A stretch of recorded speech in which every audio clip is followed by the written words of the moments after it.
Good evening, everybody. Good evening.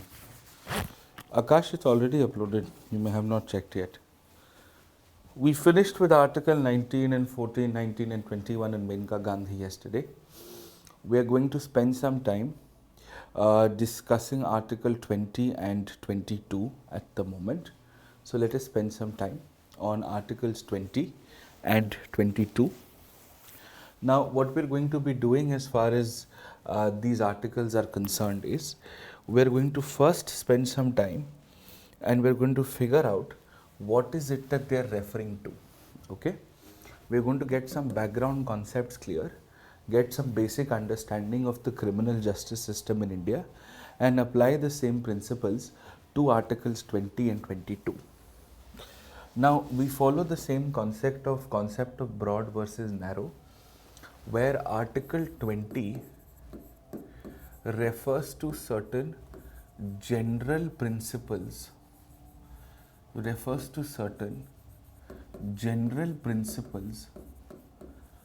respect to justice, and Article 22 refers to two parts. First is arrest, that is after an incident has happened, and second is to prevent an incident from happening, therefore arresting somebody beforehand. Now that is called preventive detention. We are going to get into the technicalities here, but before we get into the technicalities, let us spend some time on understanding the broad concepts of the criminal justice system. That will automatically make your life a little bit easier. So, let us start. We're going to understand the broad contours of the criminal justice system. Now, there are some basic terminologies that are used that we have to first get right. The first word that we understand with respect to the criminal justice system is the word called criminology. The first word is called criminology.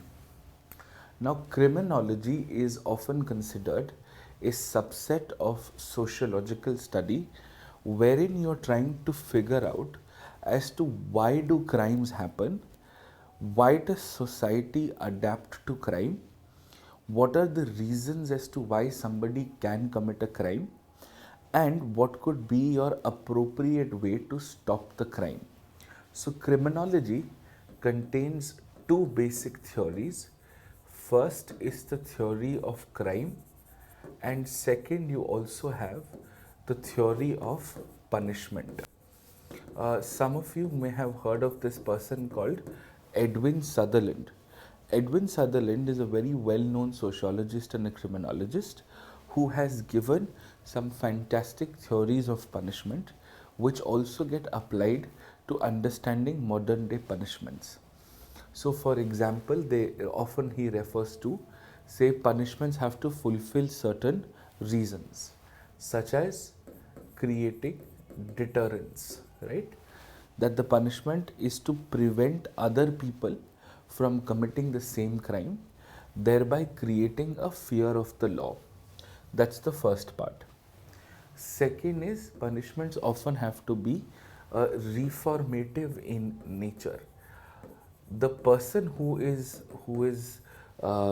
been awarded the punishment, the person who is undergoing punishment, that person after undergoing punishment would be a reformed individual and therefore will not look at committing the same crime. Third is you often have something called a rehabilitative theory, wherein you are trying to undo the damage which has been caused by the person who may have committed the crime. Okay, so this is the first word that we must understand. This is a theoretical word, this is a study, this is an academic discipline which is also called criminology, which looks at the theory of crime and of course the theory of punishments. Now, the reason I have mentioned these three theories to you is because more often than not, when you are arguing death penalty in India, these are the three grounds on which you can often argue for and against death penalty. That we have death penalty in India for some very serious crimes, for some extremely heinous crimes, and does that necessarily create a fear of the law? Is it truly reformative in nature? And does it undo the damage which has been caused by the criminal? So, this is a word called criminology. Then you have something called criminal law. Then you have something called criminal law. Now, criminal law has two elements to it. One is your substantive criminal law, and second is your procedural criminal law.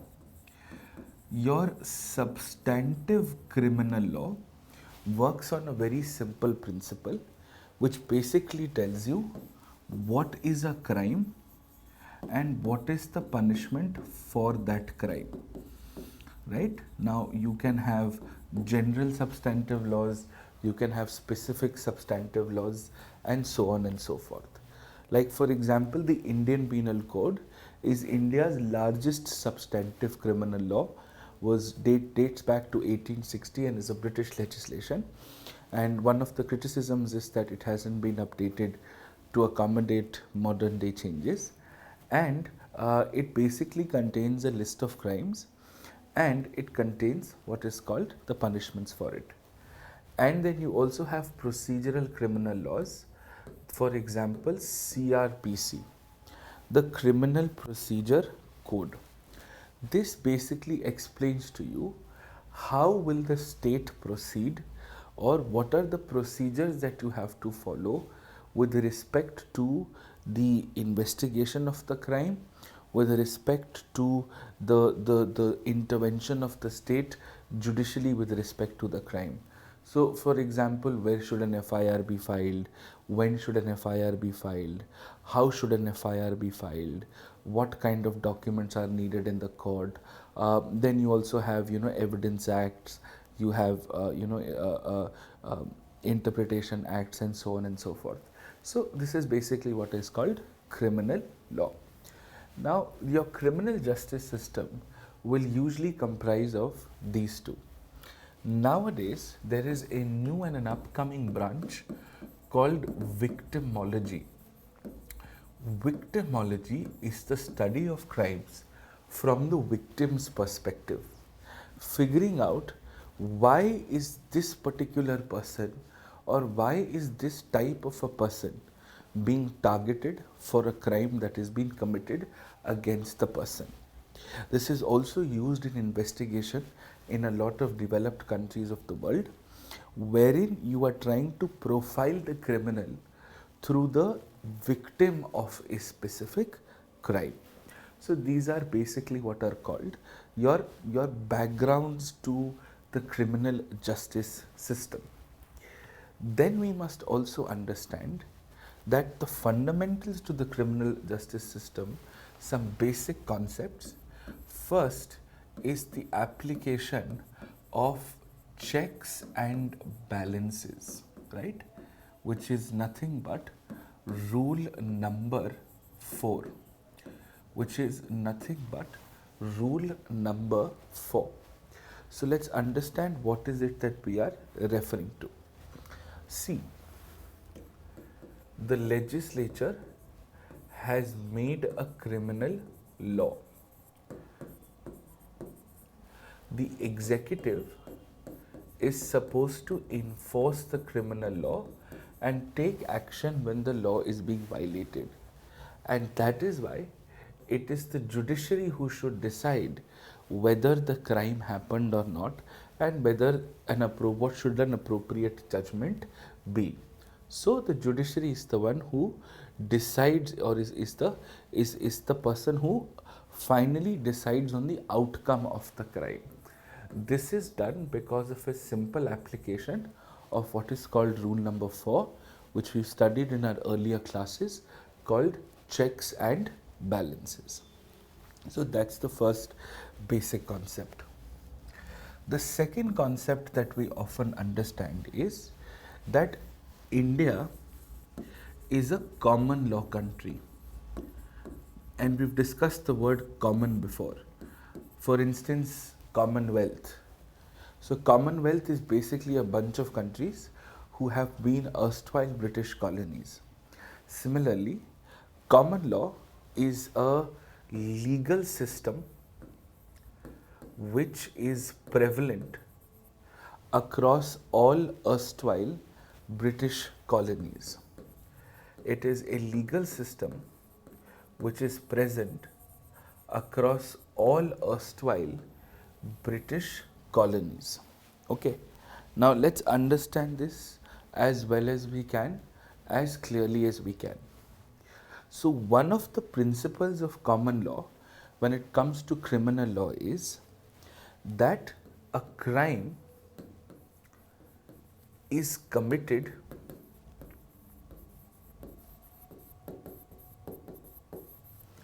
due to the failure of the state. Due to the failure of the state. So, therefore, the crime is actually committed against the state. So, it does not necessarily mean that the victim has to, the case has to be proceeded in the name of the victim. That's not necessary, which is why you will see a lot of criminal cases are and because law and order is a state subject. So, for example, state of UP versus X. So, X will be the person who is allegedly has committed the crime, and when this goes on appeal, it will be X versus state of UP. So, this is commonly how you see criminal cases being represented in a court. Now, the reason why this happens in India is because India follows what is called a common law system. Now, from a theoretical point of view, what constitutes a crime, right? What are the ingredients of a crime? Now, for general studies students, this is more than enough. Law optional will of course get into a lot of technical detail behind this, but for general students, general studies, this is more than enough. As far as the ingredients is concerned, we use two Latin words. One is called mens rea and the second is called actus reus. Mens rea and actus reus. See, mens rea is the intention to commit a crime, is the intention or the motive to commit a crime, and actus reus is the actual act or the actual execution of the crime. Now, in some cases, the mental intention or the motive is enough. In some rare cases, the act speaks for itself. But generally, usually, to prove that a crime has been committed by a person, you have to prove two things. One is mens rea, the other is actus reus. Now, let's look at the fourth concept here. The fourth concept here is there are certain kinds of criminal offenses. There are certain types of criminal offenses. Now, you just need to know the basics of it. You don't need to know anything else. So, what are the types? The first is cognizable. The first is cognizable slash non-cognizable. Okay. The first is cognizable slash non-cognizable. The second is bailable slash non-bailable. Okay.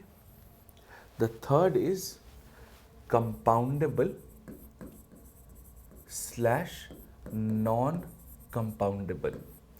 So these are basically the types of criminal offenses. So a cognizable criminal offense is where the police can arrest without a warrant, usually for serious cases. Every crime will have mentioned whether it's a cognizable offense or not. A non cognizable offense is where the police cannot arrest without an arrest warrant. Okay? So, relatively serious offenses are cognizable in nature. A bailable offense is where the court can grant you bail. Bail can be granted. Bail is while your criminal case is in proceeding and the court is in progress at the court, and you are in jail, you have been sentenced to, or you are kept in custody, or you are in jail while the case is going on. You can request the court to grant you a bail, that I'm here only, I'm not going to leave town, I'm not going to leave the country, I will keep showing up to the police station every week, or I will always be there whenever my next hearing happens. So please let me be at home as far as the proceeds of the case is concerned. And in some cases, bail cannot be granted. So obviously, serious offenses, you have non-bailable offenses, and non-serious offenses again depends on the kind of offense, they will usually be bailable offenses. Now when we look at compoundable and non-compoundable offenses, what is it that we understand? A compoundable offense is where you can, now despite the fact that a crime is against the state, but certain crimes can be settled outside court. Certain crimes can be settled outside court, and certain crimes cannot be settled outside court. Okay? So you've got compoundable and non-compoundable offenses. Like for example, matrimonial crimes are compoundable offenses. So if the husband and the wife have come to an arrangement, have come to a mutually agreeable conclusion, then whoever has filed a criminal case can withdraw that criminal case. But in murder, in rape, you can't do that. These are non-compoundable offenses. So for example, let us say rape. The offense of rape is a cognizable, non-bailable, non-compoundable offense. So you have different combinations with respect to each crime. So these are the basic types of criminal offenses. These are the ones that usually exist in the country. Okay? Every offense, either in the law itself or in a procedural law, will mention the nature of the offense and the process behind it. And that's largely how it is run. Now that we've understood this, let us spend some time and let's figure out the journey of a crime. Okay? Once we understand the journey of the crime, we will be able to understand how Articles 20 and 22 can play a role. Okay? So let's get this right. So we are looking at the journey of a crime.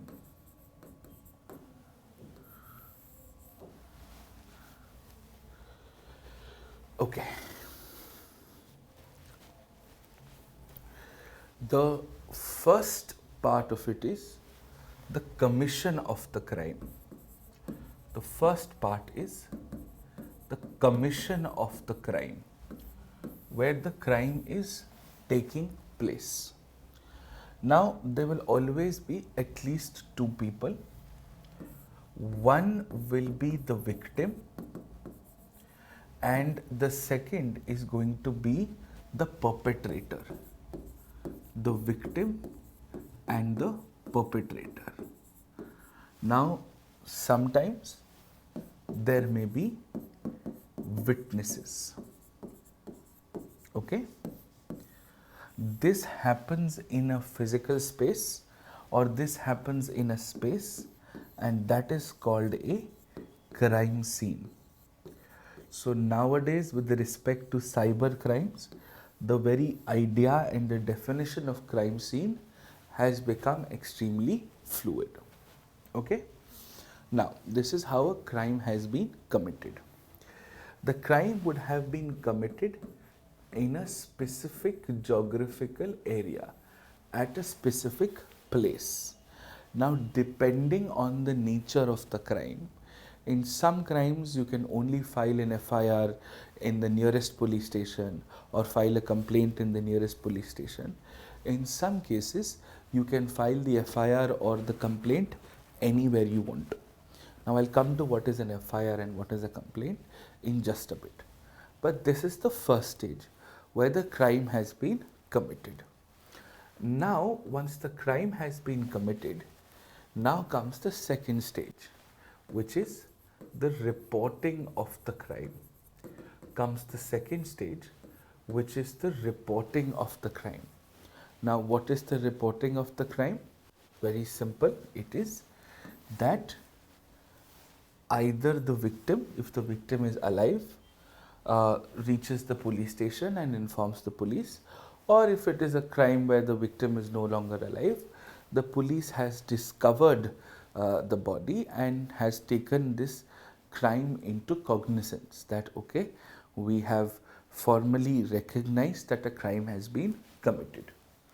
Now, this is where a large problem in India arises, wherein a lot of the crimes go unreported. So, for example, when we look at the statistics that are often released by the National Crime Records Bureau, those statistics aren't particularly accurate because they discount the fact that a lot of the crimes are not even registered at the police stations, or the people are hesitant to come to a police station and disclose the fact that a crime has been committed against them. Anyways, so now a crime has been committed, the crime has to be officially recorded, right? The crime has to be officially recorded. Now, the usual cycle is when you reach the police station, you will meet an officer. That officer will become the investigating officer, the IO, right? Now you will tell the IO XYZ has happened. The IO will draft a criminal complaint, take a note of everything and give you a copy of the criminal complaint, right? Of course, reality might be different. We're not getting into it, but I'm talking about the law. Then the IO is going to perform a preliminary investigation and find out whether there was a genuine crime or not, and on the basis of it, the IO can register an FIR. Now, in some serious crimes, you bypass this process and you have to directly file an FIR. There is no option, you have to necessarily file an FIR. So, what makes an FIR so special? What makes an FIR so special is that once an FIR has been registered, this means the case will necessarily go to court for trial unless the victim is withdrawing the case. Otherwise, the case will necessarily go to court. The only people who can quash an FIR are the high courts and on appeal the Supreme Court. Otherwise, you can't quash an FIR, you can't cancel an FIR. This is also why the police are often hesitant in drafting or filing an FIR, because once an FIR has been registered, then the police must have to take action on the complaint that they have received. Now what happens is, when a lot of times when the police is just drafting a criminal complaint, they can sometimes come to a conclusion that there was no genuine crime, and they can quash the complaint there itself. They can stop the proceedings there itself. But once an FIR has been filed, it stands for First Investigation Report. It must be necessarily taken action upon. This is broadly the element of reporting. Now that this has happened, you start with the third phase of it all, which is called investigation of a crime. Okay, the investigation of a crime. Now, in investigation, you primarily have two things to do. First, you have to identify your suspects. Second, you need to identify your witness. And third, you need some form of evidence, right? Some form of evidence. Now, the police is in the process of all of these three elements of investigation. This is where the police can call people for questioning, the police can arrest somebody on the basis of certain evidence, and so on and so forth. And this is where, when the police is arresting somebody on the basis of some witness or some evidence or some credible suspicion, then you will see that some of the provisions of Article 22 will kick in, wherein basically the police has performed their executive action by implementing a law. Once the police has arrested somebody, within 24 hours, you have to present the person before a judicial magistrate. Okay, and travel time and public holidays are not counted in these 24 hours. Only if the judicial magistrate agrees that yes, this person should be in custody, then is only when you can keep the person for more than 24 hours. Now, the judicial magistrate can give two kinds of custodies. Okay, first is what is called a police custody, and the second is what is called a judicial custody. The difference is the time and the tenure of the judicial custody is always more than the police custody. Police custody would be 7 days, maximum 15 days. But judicial custody can even go for 3 weeks, 4 weeks also at a stretch. The second is, when somebody is placed under judicial custody, that means the judiciary has ordered for their detention. So they will not be kept in an ordinary jail, they will be kept in a special jail, and the police cannot investigate or cannot interrogate without the permission of the judiciary. This is nothing but an application of rule number 3, which is separation of powers, because it is the judiciary who has given this kind of an order. Okay, now this is usually what happens. They collect the suspects, and they collect their evidences, they collect their witnesses. Now what basically happens here is, you are able to determine a few things, that there is going to be somebody called a prime accused, somebody who you think has committed the crime as per the police. Or you may think that there is no accused, we could not find anybody. There will always be somebody called a prime witness, that this person has witnessed the crime or has some credible information. And then you also have your substantive evidences. Now, there are different forms of evidences: circumstantial evidence, corroborative evidence, substantive evidence. This has been in the discussion in the news largely due to the marital rape debate, which has been in the news. But for general studies students, you don't need to know the types of evidences and so on and so forth. Law students should definitely have an idea with respect to this. Okay. Now, we are absolutely clear on this. We are absolutely sort on this. Now that this investigation stage is going to come to an end, right?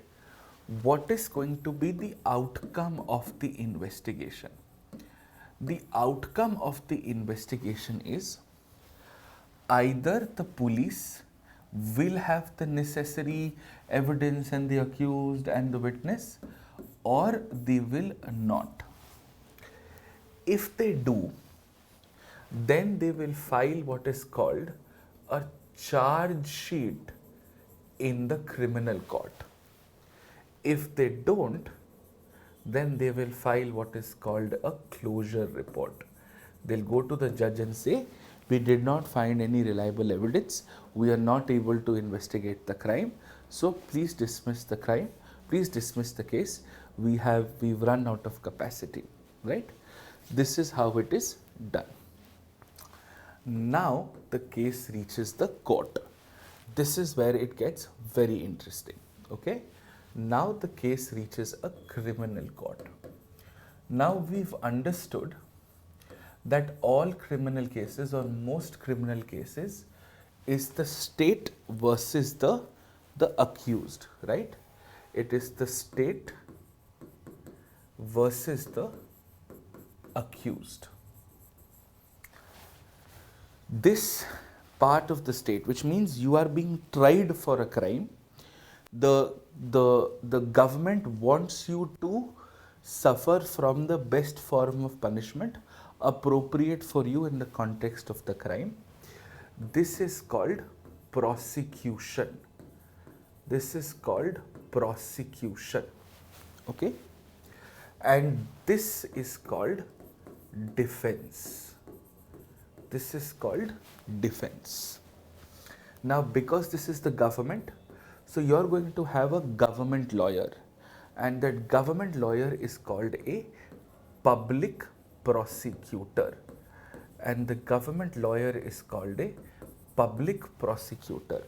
A public prosecutor is nothing but a government sanctioned criminal lawyer. That is it.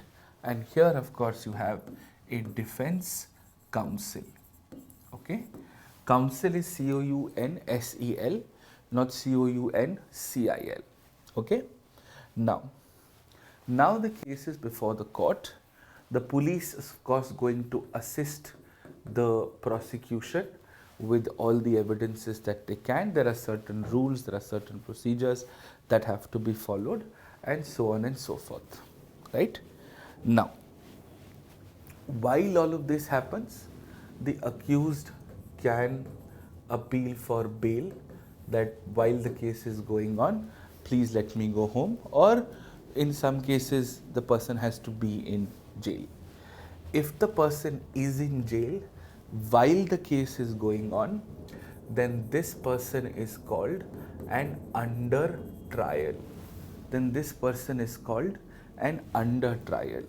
And the sad state of Indian prisons is that most of the people who are in Indian jails are actually those against whom cases are currently going on. More than half of the prisoners in India are actually under trials. Now you see, there are some very interesting concepts that get applied to criminal law. The concepts are, first, something called burden of proof. Burden of proof. So let us say the accused is A. There are two kinds of burden of proof. One is that the prosecution has to prove that A has committed the crime. That's the first kind of burden of proof. The second kind of burden of proof is that the defense has to prove that A has not committed a crime. Now, this in simple English also translates into some very commonly heard words. This is called innocent until proven guilty. Innocent until proven guilty. And this is called guilty until proven innocent. Guilty until proven innocent. Okay? Now,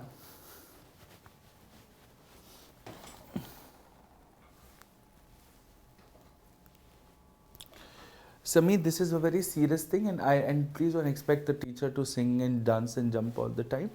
Please understand that sometimes I may also not be feeling well, or I may also be slightly unwell. So please respect that a little bit. चलिए, ये समझ में आ रहा है? Clear? So here the prosecution has a more difficult job. They have to prove that A has committed a crime. And here the defense has to prove that A has not committed a crime.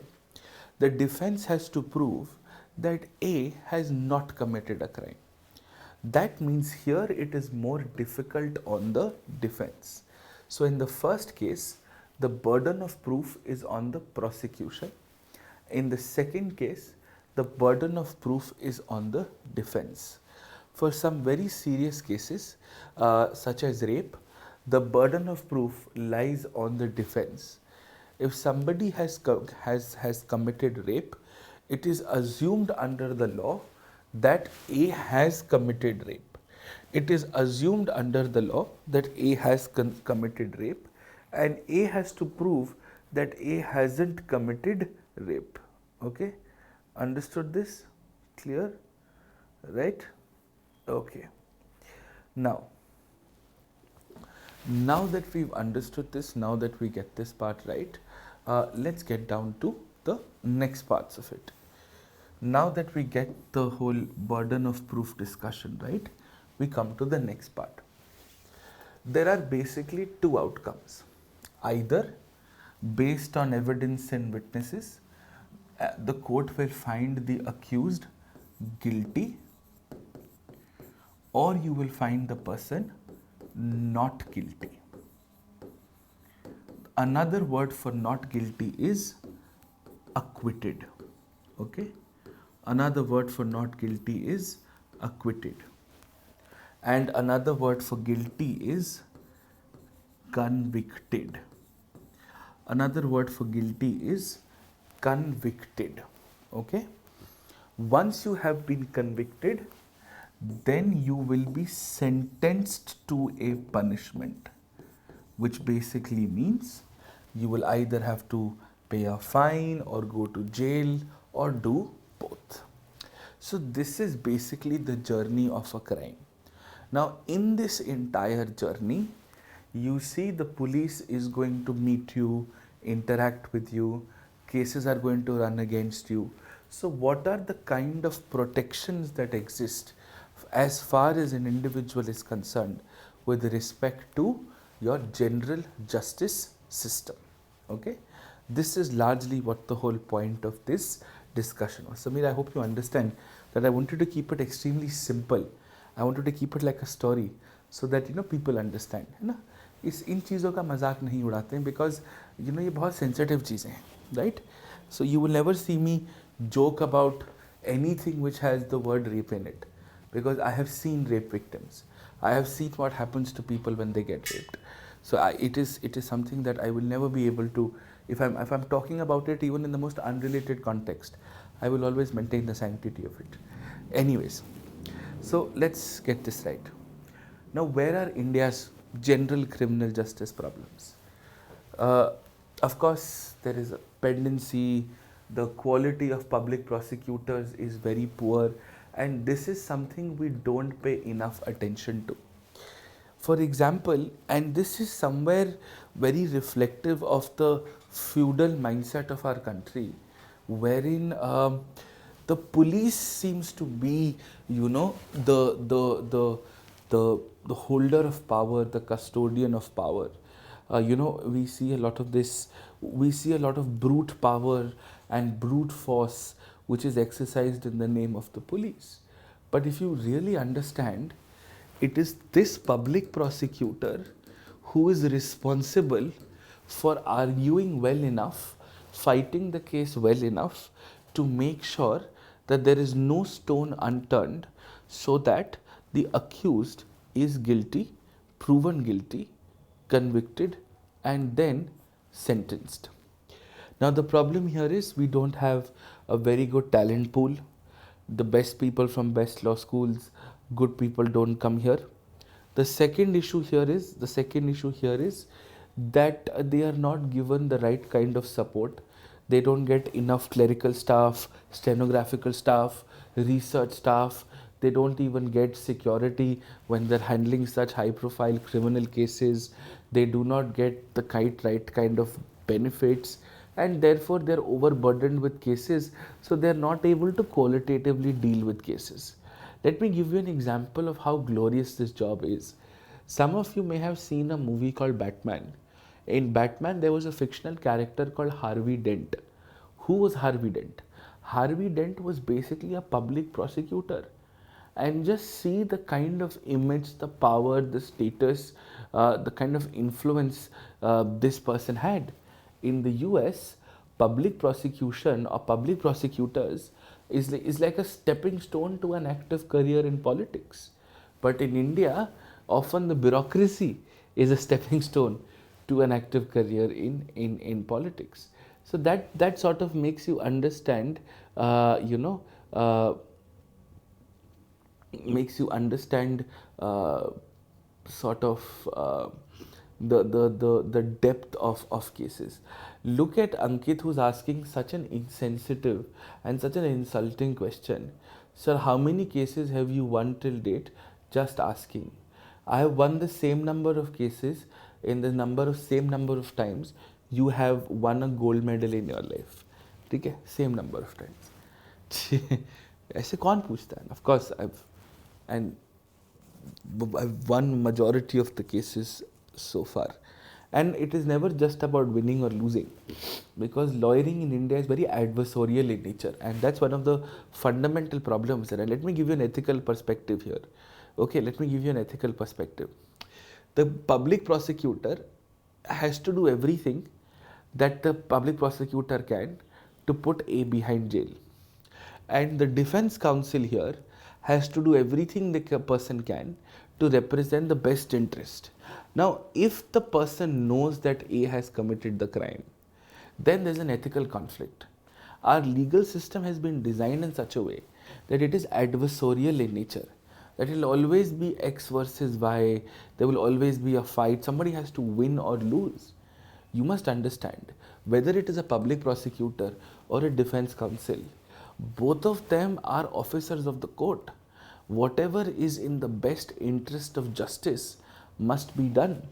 But on one hand, you have the interest of justice, and on the other hand, you have an obligation to represent your client to the best of your capacity.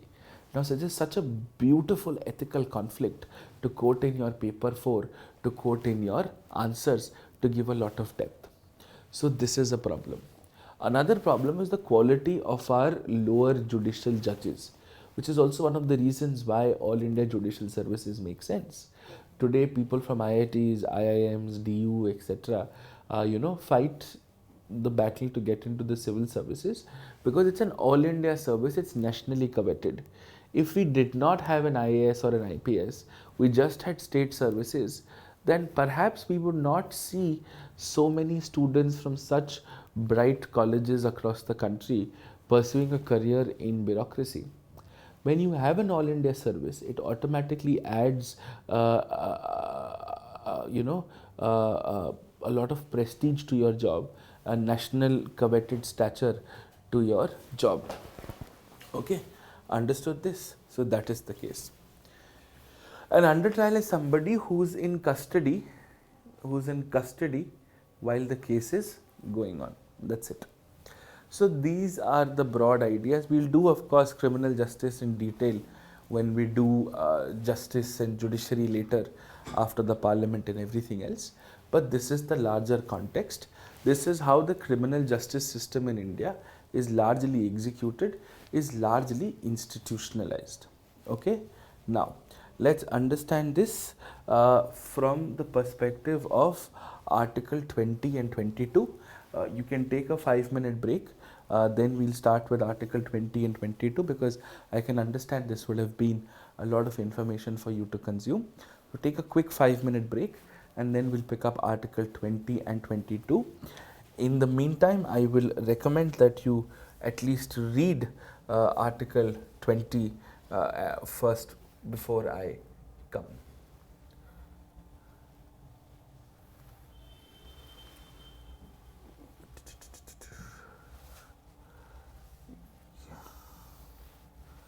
Yeah.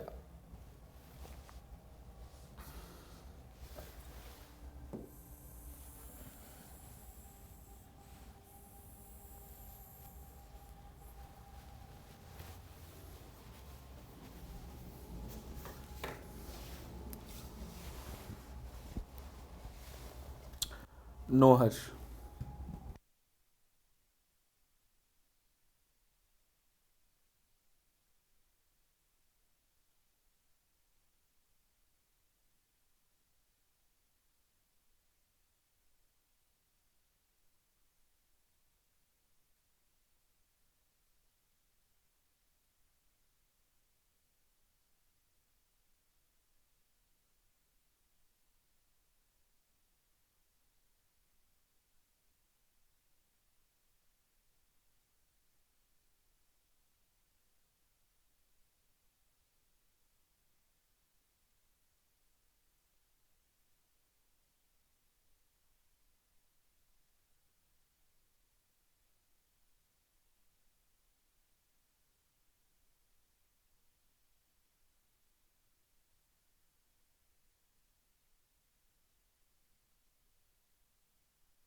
Thank you, Rupesh.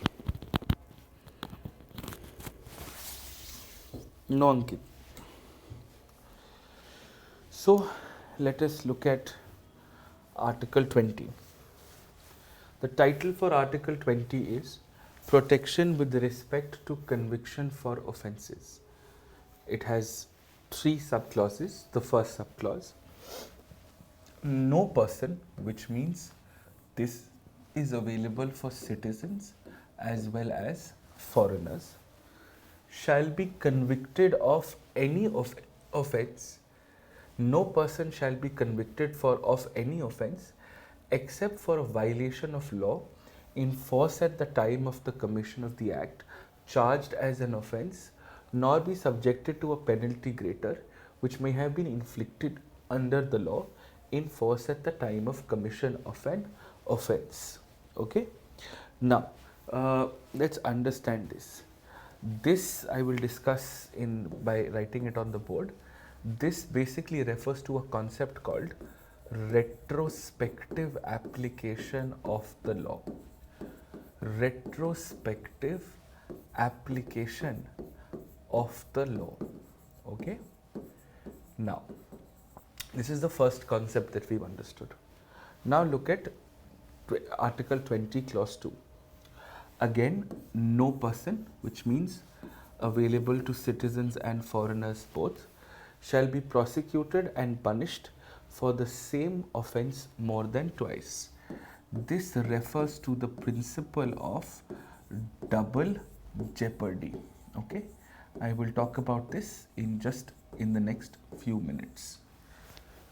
Third, no person accused of any offence shall be compelled to be a witness against himself.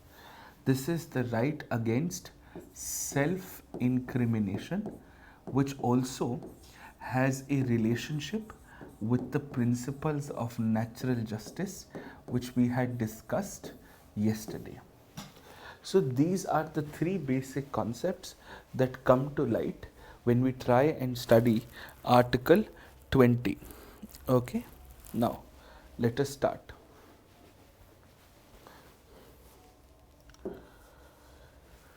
When we look at Article 20, the first concept that we are referring to is retrospective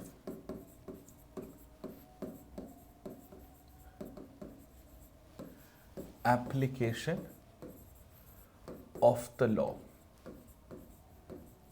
Retrospective application of the law. Okay. Now, retrospective means from a back date.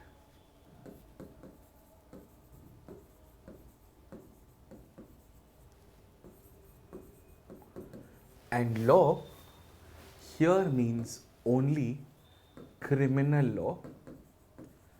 It does not mean civil law. Let me teach you this with an example. Okay. The example that I'm going to give you is of the Delhi Nirbhaya gang rape incident. Okay. The Nirbhaya gang rape incident. This was not the real name of the person. This was a name which was given as a sign of courage, as a sign of determination, and also to protect the identity of the person involved. Now, some of you, and I'm sure most of you, would remember the graphic details of what happened. On a cold December evening in Delhi, a girl accompanied by a boy who had boarded a bus were gang raped on the bus by a bunch of men, right?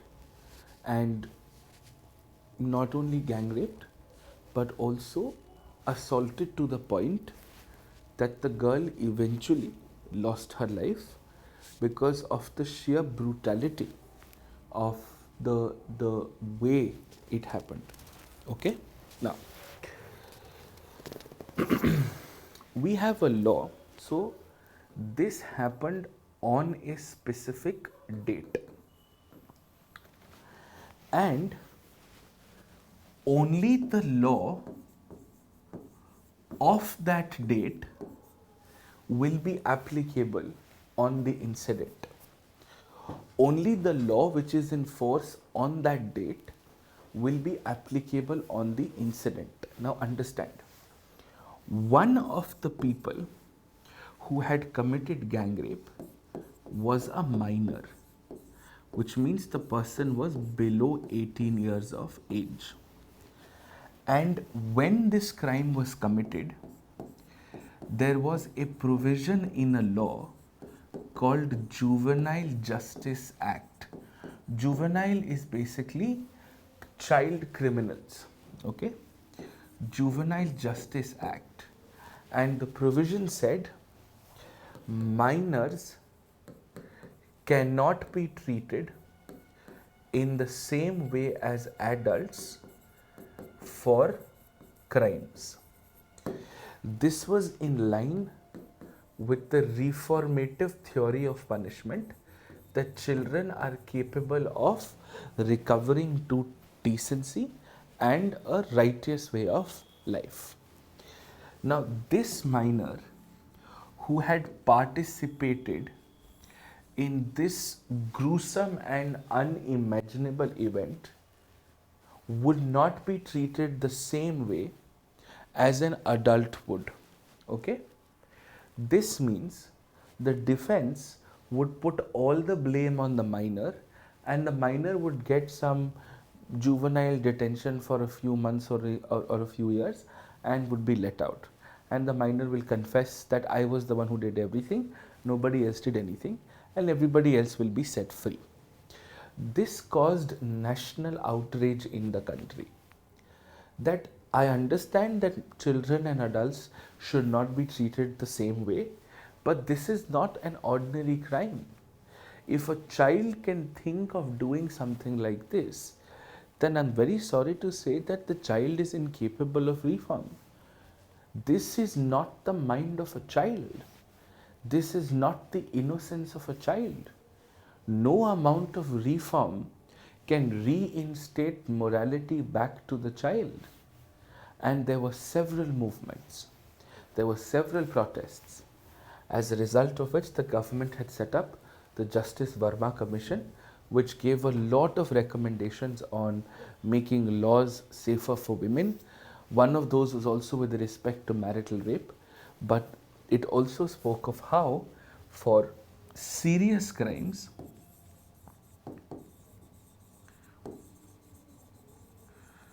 minors should be treated the same way as adults.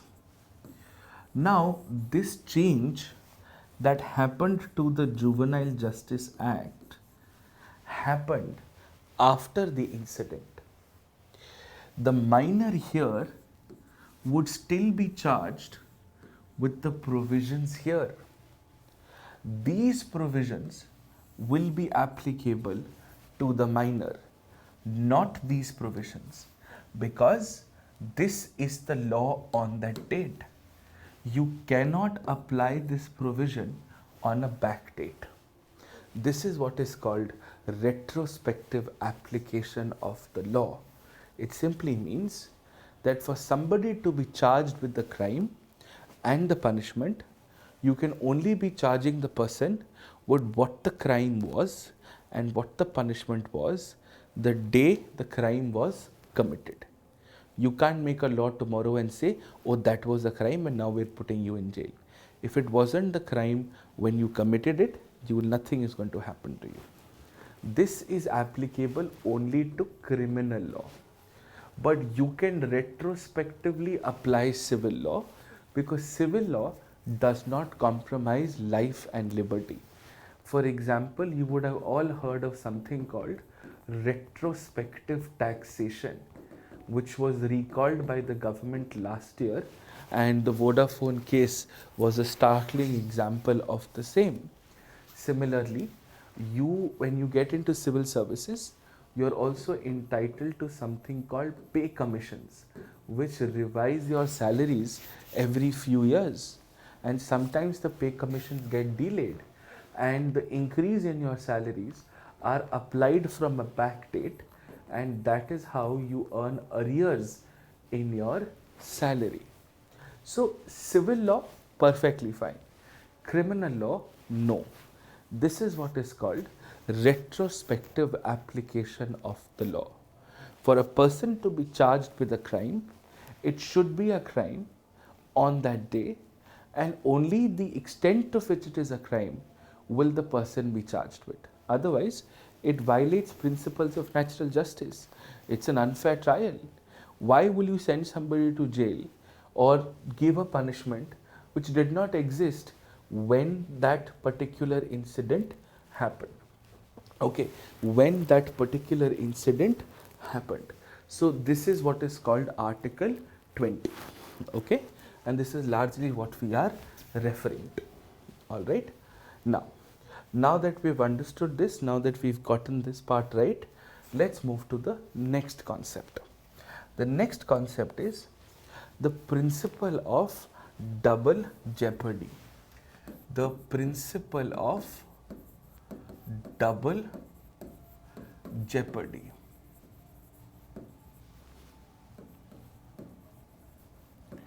The principle of double jeopardy states very clearly that a person can only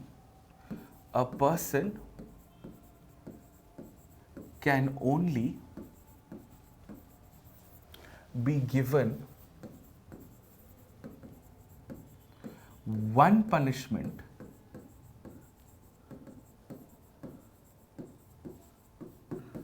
for a specific crime. For a specific crime. A person can't be convicted and punished twice for the same crime. Very interesting. Let's understand this in the context of some practical implications, right? Let us say there is a person A, okay? The person A is driving a car. I'll give you two scenarios. Scenario 1, person A is driving a car without a seat belt, okay? Is driving. First signal comes, the cop catches the person, issues a challan. The person pays the fine, carries on. Is again a very obstinate kind of a person, still doesn't wear a seat belt. Drives, reaches signal 2. Another cop catches the person again, issues the second challan. Now the person says, I am Mathur sir's student and I have the principle of double jeopardy with me. You can't issue me a second challan. The cop says, don't worry, I am also Mathur sir's student and he taught me that these are two separate crimes. These are two separate crimes, and that is why I'm going to give you a second challan. Your traffic challans will always have the time period for how long the challan is valid. Okay, so this is how it works. Like for example, Delhi had this odd even scheme, right? Odd even scheme. So let us say there was a person who was driving their car, an even number car on an odd day, and the cop caught the person. The cop issued a challan. Now that challan is valid for the whole day. The person cannot be again challaned by the second cop just because the person has been caught. This challan is valid for the whole day, right? So here principle of double jeopardy will apply. A more practical example of the principle of double jeopardy is this. It applies a lot to under trials. Now, who are under trials? Under trials are people in prison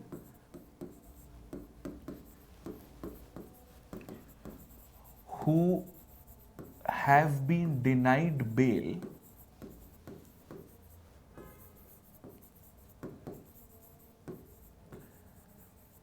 and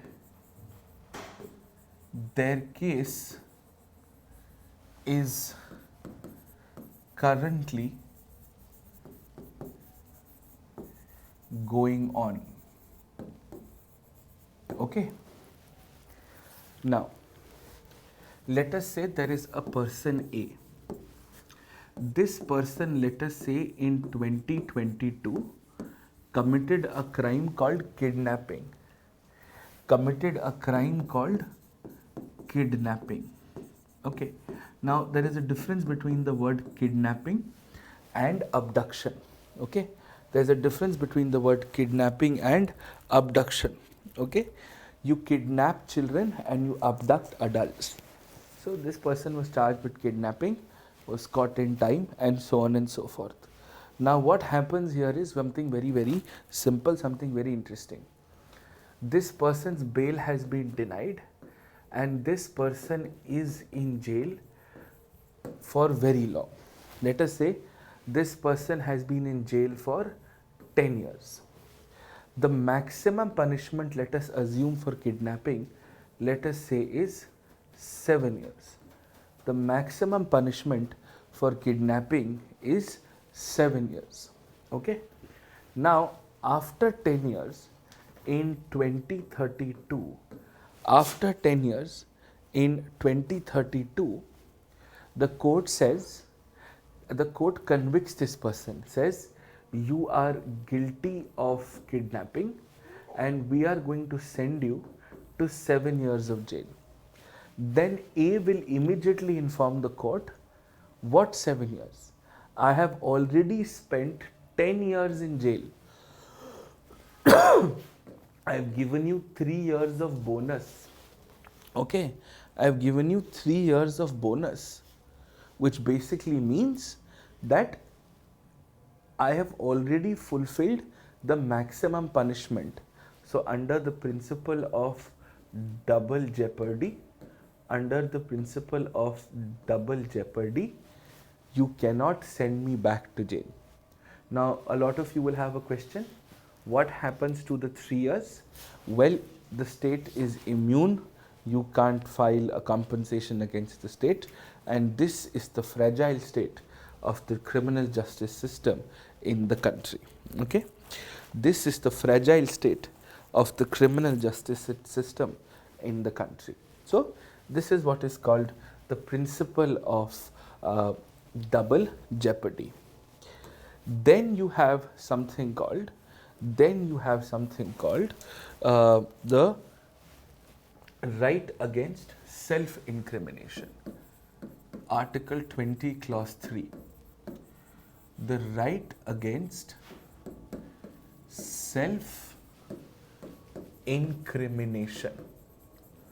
The right against self-incrimination, which means you can't be forced to give any statement or any evidence against yourself. Even the US Constitution also recognizes this right, by the way. This is called, I'm exercising my Fifth Amendment and so on and so forth. Anyways, so I'll give you a simple example, a real example. Some of you may be aware of the Arushi Talwar murder case. The Arushi Talwar murder case. It was one of India's most celebrated criminal trials. Okay, it was one of India's most celebrated criminal trials, unfortunately so.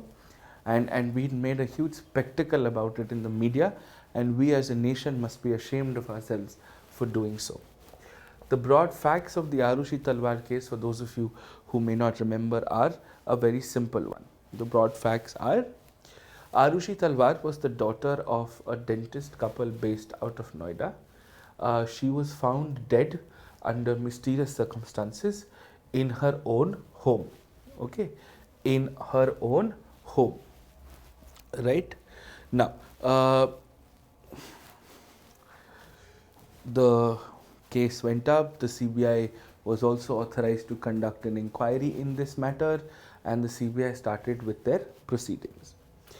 One of the key suspects in this case, of course, were the parents, and the other was the servant or the domestic help, and the friends of the servants or the domestic help. Now, in a situation like this, in a circumstance like this, what the CBI had done was, CBI had injected a truth serum. This is a common name, a colloquial name of a chemical or a drug which makes a person in a slightly drugged state, and apparently you're only supposed to say things which actually happened.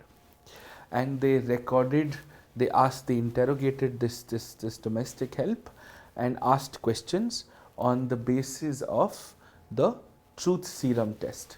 This is also called narco analysis.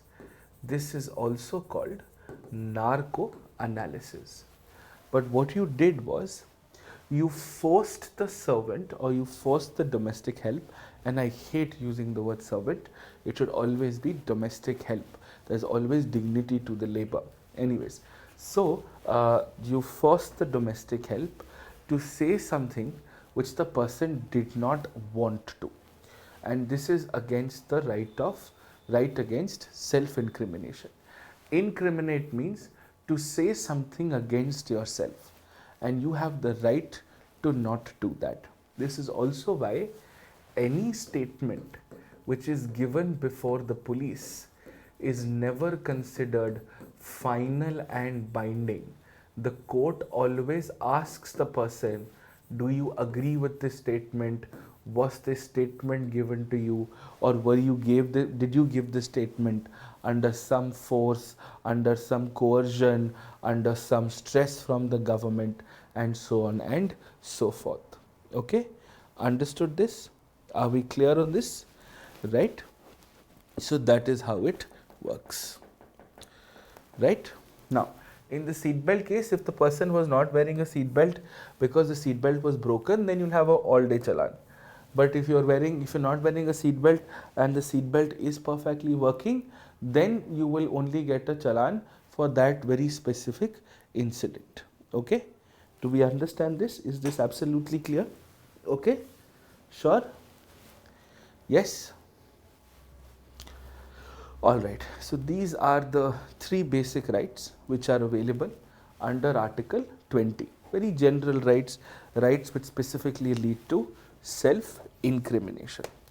Double jeopardy is you can't be tried for the same crime twice. Okay? You can't be tried for the same crime twice.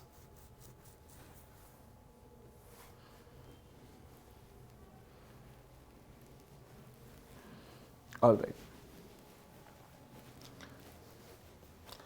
Now we look at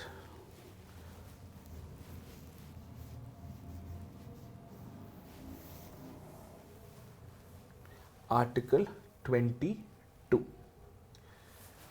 Alright. Article 22 are about certain protections that you would have with respect to arrest and preventive detention.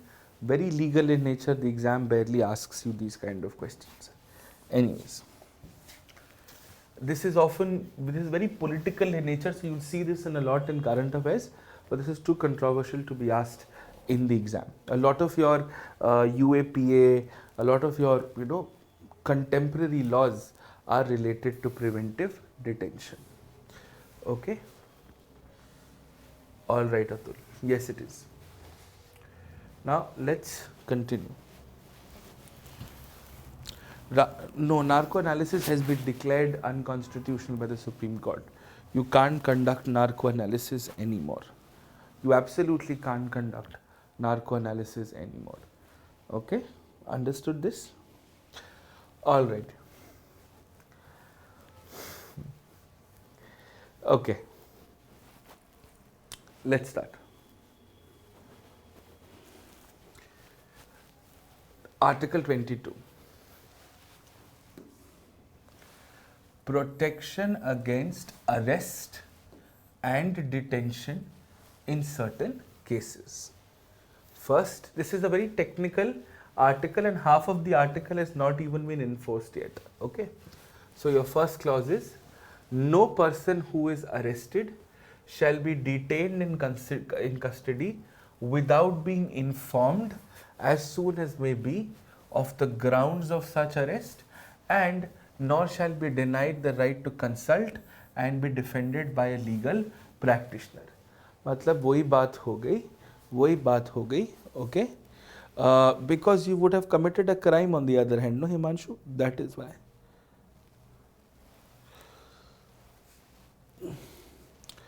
Arushi Talwar case, Supreme Court. So the court, I think, had acquitted the parents. They were originally charged. Nobody still knows who had committed the crime, right? Okay. So Article 22, Clause 1. Now in Article 22, Clause 1, it says that if the police arrests you, then they have to inform you as to why they are arresting you. They have to inform you the reasons for your arrest. You also have the right to inform your guardians, your next of kin, and you also have the right to a lawyer. This is basic principles of natural justice under a free and a fair trial. अब arrest कर रहे हैं तो बताना तो पड़ेगा ना क्यों कर रहे हैं. Remember, arrest means you've been arrested after the police thinks you may have committed an incident or you may have a role to play in that specific incident. Okay, you may have a role to play in that specific incident. Okay, all right. Now let's look at Article 22, Clause 2.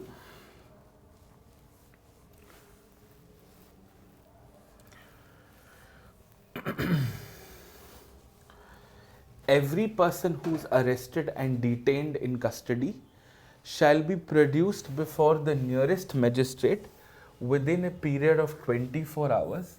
I have discussed this with you already. Any more technical detail is not needed. And this 24 hours does not include the time necessary for the journey from the place of arrest to the court of the magistrate, and no person shall be detained in custody beyond the said period without the authority of a judicial magistrate, right? Now, or a magistrate. Now, the provision does not specifically mention judicial magistrate because in most parts of the country, there have been several issues of the lack of people filling up lower judicial vacancies, which is why a lot of times you guys have to double up as executive magistrates because judicial magistrates are not available, you know, in remote areas or remote subdivisions for that matter. Okay, this is also a major problem in the country these days. Now, 24 घंटे में लेके जाएंगे, time of travel, government holidays, ये सब count नहीं होगा, which is why a lot of high profile arrests usually happen on a Friday evening. Okay, now we've discussed this in citizenship. Nothing in these clauses shall apply to any person, clauses 1 or 2 shall apply to any person who for the time being is an enemy alien. Remember we studied enemy alien, who are basically citizens from a country that we have officially declared as an enemy territory. So that is it. I just gave you the explanation between arrest and detention. Legally there are a lot of differences, but for you as general studies students, arrest is after the incident and detention we will generally refer to preventive detention.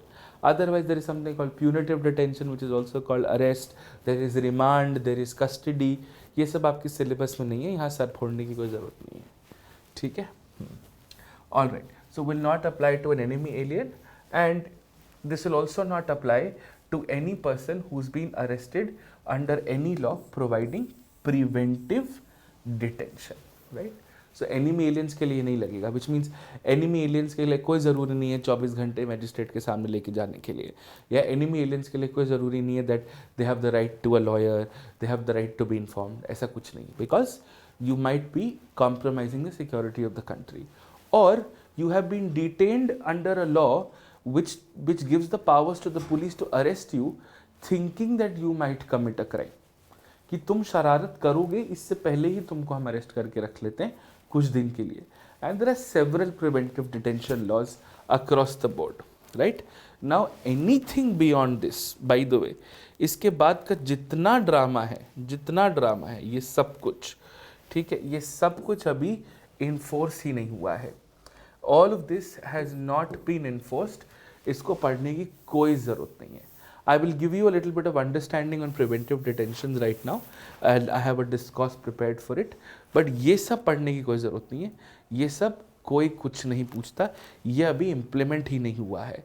ठीक है, ये सब कुछ भी implement नहीं हुआ है. Then of course you have to inform the person in case of preventive detention that you can question the order, basic principles of natural justice, and if you have been detained which is in public interest, then it's not necessary to disclose the reason for it. इसके बाद वाला फिर से कुछ भी implement नहीं हुआ है. ये सब रहने दिया गया, ये सब नोटिफाइड नहीं है. देख लो, date to be notified, date to be notified. But we must spend some time on preventive detention. Basic है. What is the basic difference between arrest and preventive detention? Arrest is arresting after on suspicion that you may have committed a crime. Preventive detention is on suspicion that you may commit a crime. In arrest, you get the right to a lawyer, you get the right to be informed. In preventive detention, you get the right to be informed, you get the right to question your preventive detention, but you don't get the right to a lawyer. ये बहुत basic difference है दोनों में, और कुछ नहीं है. इसके ऊपर की टेक्निकल डिटेल्स आपके सिलेबस में नहीं है, आपको पढ़ने की कोई ज़रूरत नहीं. आप पढ़ना चाहते हैं तो आप पढ़ लीजिए, बट आपके लिए एग्जाम में कोई काम नहीं आएगा. Now let us spend some time understanding preventive detention. What is the history of preventive detention in the country? Why do we talk about it? What has happened in the country in the context of preventive detention? And this is very, very interesting. This is very, very nice to understand things in a larger context. ठीक है, मतलब ये बहुत interesting है because ये बहुत politically motivated है. सो ध्यान से सुनिएगा. Let's understand this in the context. ठीक है. Now the philosophical basis or the rationale behind preventive detention is largely to safeguard the interest of the country. So preventive detention, as much as it has a legal implication, it also has what is called an ethical implication, because on one hand you have to balance the security of the state, law and order and peace in society, and on the other hand you are compromising the life and liberty of a person by detaining them for something that they may do. A crime has not been committed yet. Okay, so that's something we must understand, right? Now this is something that was done excessively in the British rule, and for a colonial power it seems to still be justified. It still seems to be a reason why they would want to do it, but today it is also still used in democratic regimes. In India, the world today, in India today, caste and communal clashes have really become a reality of the country, and which is why there have sometimes been there have sometimes been necessary reasons or a justified reason to set up what is called a preventive detention law. Okay. So as I was telling you, preventive detention is nothing but when a person is held in police custody on the basis of a suspicion that they may conduct a crime or they may harm public or society in general. Okay. See, you must understand, the police generally have these powers to arrest somebody on suspicion under CRPC, but you also have specific preventive detention laws, right? Now the police do also have additional powers to make such kind of arrests without a warrant or without adequate permission in a very select number of cases, as I mentioned, in CRPC. Now see, you must understand, there are technically two kinds of detention. One is called punitive and one is called preventive. What we are referring to is called a preventive detention. Now let's understand the basic difference. So a punitive detention is you're detaining somebody as a punishment for a crime. This is usually how custody and arrests work. But preventive detention is also often called administrative detention, wherein where the person who's directing your detention is the executive, is an authority, and the decision lies entirely within the executive. Your punitive detention or your arrest is granted to you by the court, but your preventive detention is granted by the executive itself, right? Now, basic provision that I was telling you, section 151 of the CRPC does give you these kind of provisions. Now let's understand this. Historically speaking, I don't know if your modern history teachers have covered this for you or not, but especially during the World Wars 1 and 2, if I remember correctly, especially during World Wars 1 and 2, England had created some very special kind of laws. They were called Emergency Powers Act or the Realm Act. These were essentially preventive detention laws, right? This Defence Act was then later on replaced by the Rowlatt Act of 1919 and the Bengal Criminal Ordinance of after the World War I. Both of these were basically giving powers to the government to arrest anybody on the suspicion that they would be committing, they may commit a crime against the British government. So when you studied Rowlatt Act, and now the next time you study Rowlatt Act, you'll understand that this has something to do with preventive detention, right? Now, very interestingly, in India, the first Preventive Detention Act was passed within the first year of the Constitution in force, right? And this was essentially this is basically giving the powers to the government to detain somebody on the basis of a suspicion. ये 1950 में एकदम नए नए साल में. And remember, we were talking about A.K. Gopalan, the A.K. Gopalan case with respect to Menka Gandhi. It was A.K. Gopalan, which in this the validity of this preventive detention law was challenged, but the Supreme Court said that the act was constitutionally valid and the government is justified in doing so, and इसमें आपका कोई privacy वगैरह जाता नहीं है, ठीक है. Now there are, so I was telling you, there were several anti-defection laws. If you want a little bit of history, I'll tell you. The first one was in 1950, and this was called the Preventive Detention Act. This was supposed to be there only for 2 years or 3 years, given the context of the partition and several anti-state elements, but it continued till about 1971. Then in 1971, when this act ended, the Maintenance of Internal Securities Act was passed. This was essentially also empowering the government to detain somebody without a trial or to preventively detain somebody, because it was also used as a tool politically to put anybody who challenged the Congress behind bars, and your Advani and your Vajpayee and your your Mulayam Singh Yadav, Nitish Kumar, this Lalu Prasad Yadav, Ram Vilas Paswan, all of these four are the birth of these four socialist era leaders comes from the Maintenance of Internal Security Act, right? Now this act continued to be in operation till about 1977. Once the Janata Party came to power, there were several amendments made in the middle, but this was there. Then in 1977, India finally was reaching a point where we were not supposed to have any, preventive detention law. Then you had a law called Coffee Posa in 1974. This was basically like a backup or like a backdoor act to MISA. Coffee पोसा का आपको full form करने की ज़रूरत नहीं है. What it basically meant was Foreign Exchange Prevention of Smuggling Act. इसमें भी you could be detained preventively if the government thought you were performing any illegal trade as such. Okay, ये law चलता रहा 1984 तक. फिर 1985 में टाडा आया. टाडा आप लोगों ने सुना होगा, the terrorist and disruptive activities prevention act. This act was brought into place, especially in the context of the Khalistan separatist movement.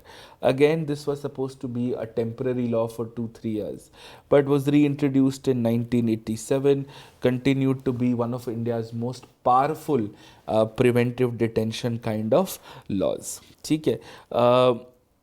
This law continued, I think, till about the 90s, and then was replaced by late 90s, and then was replaced by the Prevention of Terrorism Act of 2002.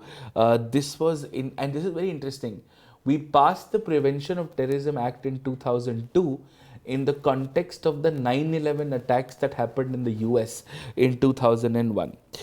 This was essentially done also in the context of the parliamentary attacks that happened in India in December 2001, where we were able to, kill almost everybody, killed everybody who tried to attack the parliament. This act continued to be in existence till I think 2004, 2005, right? So ये रहा है. और इसमें एक background law है जिसको हम कहते हैं unlawful activities prevention act, UAPA. Was first enacted in 1967. This was essentially again to combat separatism. Then this act also gave powers to the government to declare a lot of the organizations in the country invalid or ban a lot of these, right? This was done again in the context of the demolition of the Babri Masjid, or the rise of separatist movements in Kashmir. The UPA government amended the UAPA Act in 2004, and then gave more powers to itself.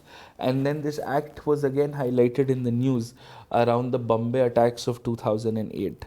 Now, here, maximum period of police arrest, warrantless arrest, restrictions on bails, all of these were included, and it was made a very, very strong legislation. Then 2012, it also included an amendment where anybody in the business of fake currencies would also be preventively detained. And then, of course, the latest amendment was in 2019, where the National Investigation Authority now has the power to even put individuals, not just organizations, as under preventive detention or under surveillance on grounds of act of what is called terrorism and so on and so forth. So this is the broad history of this. This has largely been how preventive detention has worked in the country.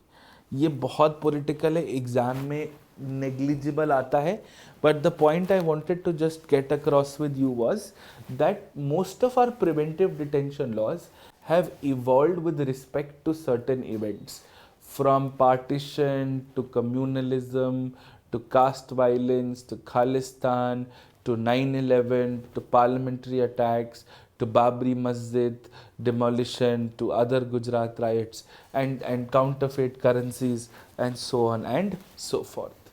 Okay, right? हाँ Nitin, obviously infinite के लिए नहीं कर सकते, वो supreme court बोलता रहता है. यस, ठीक है, डन.